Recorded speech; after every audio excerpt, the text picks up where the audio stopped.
business-based immigration applications. Marcus has also published many articles for New Zealand's leading business magazines on business-based immigration and is a regular commentator on immigration-based issues on national radio and TV. Thanks a lot. So we're going from migrant abuse to business immigration.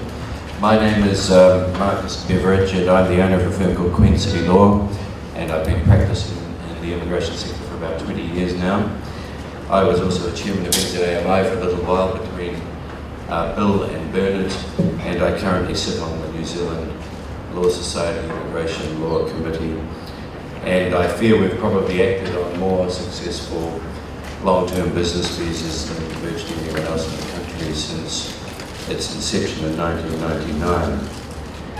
Bradley just reminded me that there are a couple of Chinese advisors who pump through about 300 LTBVs a year, one of which is based in Shanghai. And it almost seems like a lifetime ago when the LTBV policy started off in 1999. At that time, the Minister of Immigration was the Honourable and Incorrigible Ruariki John Delamere. And the environment was totally different to what it is now. And it would be fair to say that the application of policy back then was more lenient and laissez-faire, and hundreds, if not thousands, of long-term business visas, in fact thousands of long-term business visas between 1999 and 2003 were approved without too much scrutiny. And in those days it was straight into a 3-year self-employed work visa for the principal applicant, and the non-principal applicant would get the same sort of visa, although they could work for another employer if they wanted to, and the children would end up with 3 years of free education up until tertiary level. And there was, I think, some abuse around that, where some ethnic groups were getting long-term business visas and effectively, you know, with 3 kids getting about 3 years worth of free schooling, which, you know, would normally cost about $130,000 for the price for LTBV. So subsequently, there was an introduction of a 9-month interim visa under the long-term business visa policy to stop that sort of abuse, with the philosophy behind it that the business would actually have to be set up, the money would have to come onshore, and all the sweat equity that goes into starting up a business would need to be demonstrated before you'd be eligible for what they call the balance, or the additional 27 months under the long-term business visa policy. In March, on the 20th of this year, we've had a bit of an engine rebore, and what sits behind that is a desire to weed out the weeds and cultivate the flowers. The Business Migration Branch is currently processing about 1,500 active long-term business visa cases, and it is expected that some 30% of those will be declined by lunchtime, as they are considered marginal, and now they're considered marginal at best, and the benefit to New Zealand of those businesses is seen to be of dubious distinction.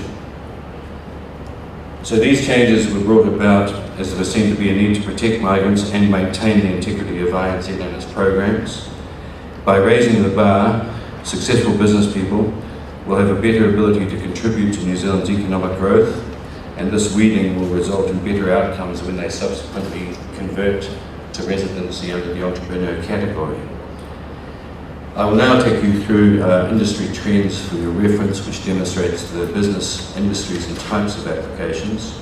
The first graph relates to LTBV approvals by industry type in the last 12 months or so. It's actually a couple of months old, so it's the last 14 months really. As you will observe from this, almost 20% of the business types are retail. We believe that this percentage will decline subsequent to these March changes that we've just had, and Bradley will give you some context about that in a minute. The second graph shows long-term business visas declined by industry type. As you will note, IT and technology services-based business plans have the highest decline rate. These graphs were provided by the Business Migration Branch, and most declines are based on the following sort of combination of reasons. Firstly, low quality business proposals such as dairies, bed and breakfasts, $2 shops, liquor outlets, and home-based businesses, or buying a small percentage of a business, shareholding in a business as a going concern. Secondly, a lack of significant benefit. Frequently, the Business Migration Branch is seeing applications where it is claimed that paying taxes, capital investment and other marginal benefits meet immigration instructions. That's not going to be the case anymore. Thirdly, the bona fides. Applicants may lack genuine interest in owning and operating a successful business and appear more intent on gaining residence through a marginal small-scale business with limited capital investment. And fourthly, lack of specific market research prior to a long-term business visa being lodged. And Bradley will talk about the practicalities of that in a minute. Fifthly, applicants claiming work experience instead of business experience. And sixth, is insufficient evidence of the transfer of funds, which is getting a bit more like the Investor 1 and Investor 2 category in terms of transferring money through the trading bank system and so on. And then 7 would be no verifiable business experience, and 8 is financial forecasts lack detail of the assumptions behind them. The future, as some of you may be aware, there's been some intermittent reviews recently of the long-term business visa category, and some of us have been canvassed for our input and thoughts on the reviews, but it has really been a bit of a slow boat to China. And the last communique that we got was that there may be some further changes in March next year, and some thought has been given to whether or not a minimum level of investment should be introduced into the instructions. At the moment, as most of you probably know, the current framework is silent about the amount of money that must be invested, and personally, I have mixed views about that change. The main thrusts of the change from this March and this year are that there must be a significant benefit to New Zealand's economic development. That now becomes the acid test. The bona fides of the applicant. You now require specific tailor-made business plans, so there'll be no more cookie cutters, they won't work. And there needs to be some additionality in terms of the benefit test. There is also limited flexibility about changing the business plan, and B&B are looking for actual knowledge of the applicant as opposed to his or her advisors or lawyers of New Zealand's business environment, laws and regulations, and employment of Kiwis and New Zealand permanent residents is now critical. So there will be no benefit if you're employing foreigners as such under that test. In essence, therefore, the bar has indeed been raised, and successful outcomes will necessitate better quality applications and submissions, including, of course, the business plans and financial forecasts. I'm not sure how many of you here are as passionate about LTBVs and entrepreneur cases as we are, but if you would like further information, don't hesitate to contact us. We like to share, and we can forward you a lot of information, some of which is on our website, including a publication entitled All You Need to Know About Long-Term Business Visas, which is just being updated, guides and videos on setting up businesses in New Zealand and starting a business in New Zealand.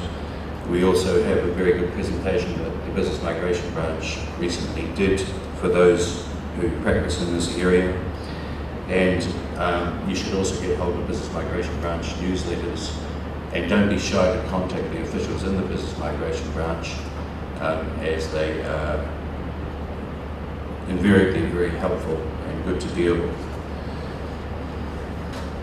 Brad will now do our main paper, and we'll be happy to answer any questions that you have. Brad's going to cover having a specific business plan, the definition of working capital, changes for the benefit to New Zealand test, and some other stuff.